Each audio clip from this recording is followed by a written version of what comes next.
Hi sir. Hello అండి. Your good name? I'm Kalyan అండి. Okay. Happycoin journey ఎలా ఉంది అసలు మీకు? Happycoin journey just 4 to 5 months అయింది ఇప్పటికి. Okay. So far it's really good. The best thing is every other week or every other month one or other new investment opportunity చూపిస్తున్నారు. That is good. And నార్మల్గా మనము కూర్చొని ఫ్రెండ్స్తో ఊసుకొని కబుర్లు చెప్పుకుంటూ discuss చేసేది వేరు. ఇక్కడ ఏంటంటే ఫోకస్డ్గా ఇంప్లిమెంటేషన్ గురించి మనం మాట్లాడతాం కాబట్టి దట్ ఈస్ గుడ్. అండ్ మనం ఇన్వెస్ట్ చేస్తామా లేదా అనేది సెకండరీ, బట్ అగైన్ మన థాట్ ప్రాసెస్ మారుతుంది.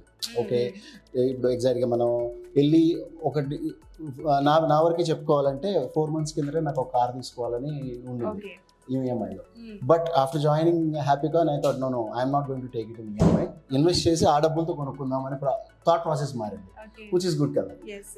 So that is one thing that I really like about Happycoin. And more importantly మనం ఇన్వెస్ట్మెంట్ ఆపర్చునిటీ అనేది ఎప్పుడు రిచ్ క్లాస్కి కనబడుతుంటుంది, మిడిల్ క్లాస్కి లోవర్ మిడిల్ క్లాస్కి ఎక్కువ కనబడదు. ఇవాళ గడిస్తే చాలు, ఈ మంత్ గడిస్తే చాలు అన్నట్టు ఉంటుంది. కానీ ఇది వచ్చేటప్పటికి ఏంటంటే it is for some reason I feel it is closely associated with middle class and lower middle class. చిన్న చిన్న అమౌంట్స్ కూడా పెట్టుకోవచ్చు అనేది ప్రమోట్ చేస్తున్నారు. అండ్ మోర్ ఇంపార్టెంట్లీ ఆ ఎడ్యుకేషన్ ఇస్తున్నారు. That is important. ఎందుకంటే అన్ఫార్చునేట్గా మన ఎడ్యుకేషన్ సిస్టంలో చదువుకున్నప్పుడు ఎంతసేపు హిస్టరీ గురించి సైన్సెస్ గురించి చెప్పారు, కానీ ఇన్వెస్ట్మెంట్ ఆపర్చునిటీస్ గురించి, ఇన్వెస్ట్మెంట్ ఎందుకు చేయాలనే గురించి ఎడ్యుకేషన్లో లేదు.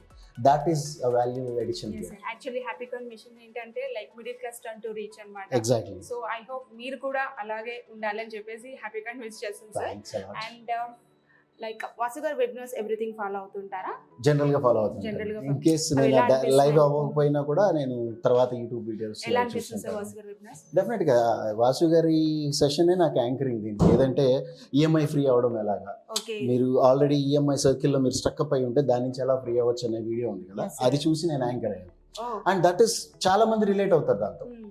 ఇప్పుడు ఏంటంటే ఇప్పుడు మనం జనరల్గా ఇది సోకాల్డ్ ఇన్వెస్ట్మెంట్ గురూస్ చూసామనుకోండి, మనం రిలేట్ అవ్వలేము. వాళ్ళు ఏదో ఇది మనకు కాదులే పెద్ద క్లాస్ వాళ్ళకి, రిచ్ వాళ్ళకి అనుకుంటాం. కానీ వాసు గారిది ఏంటంటే మన లైఫ్ రెగ్యులర్ నార్మల్ ఎంప్లాయ్మెంట్ చేసుకునే అతను, లేకపోతే చిన్న ఒక 10,000 15,000 సంపాదించుకునే వాళ్ళు కూడా రిలేట్ అయ్యేటట్టుగా ఉంటుంది. So that is something which I love about Happycoin. So Happycoin service ఎలా ఉంది లైక్ ఎంప్లాయీస్ కానీ? That's awesome. ఎందుకంటే ఇప్పుడు ఒక సెషన్ అటెండ్ అయ్యాము, దాంట్లో ఫామ్ ఫిల్ చేస్తాం ఇంట్రెస్టెడ్ అని, ఆ తర్వాత మన రెగ్యులర్ రొటీన్లో పడిపోయి మనం మర్చిపోవచ్చు. కానీ Happycoin team will chase us. Sir మీరు కమిట్ చేశారు, do you want to do this or do you need some help here, ఎలా చేయొచ్చు అనేది they hand hold us. That is the beauty of the team.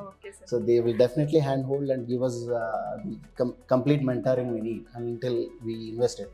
The classic example, నేను ఈ bike system ఏదైతే ఉందో అది ఇన్వెస్ట్ చేసుకున్నాను. నేను చిన్న అమౌంట్ ఇన్వెస్ట్ చేశాను, but what I did was ఆ రిటర్న్ ఏదైతే వస్తుందో దాన్ని నేను కన్స్యూమ్ చేసుకోకుండా దాన్ని మళ్ళీ తీసుకెళ్ళి హ్యాపీగా సిక్లో పెట్టాను.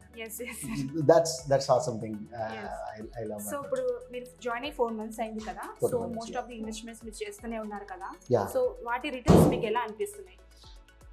నాకు రిటర్న్స్ కన్నా కూడాను I'm more focused about mindset అండి.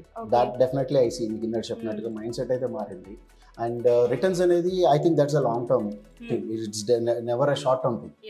So it's a long term thing.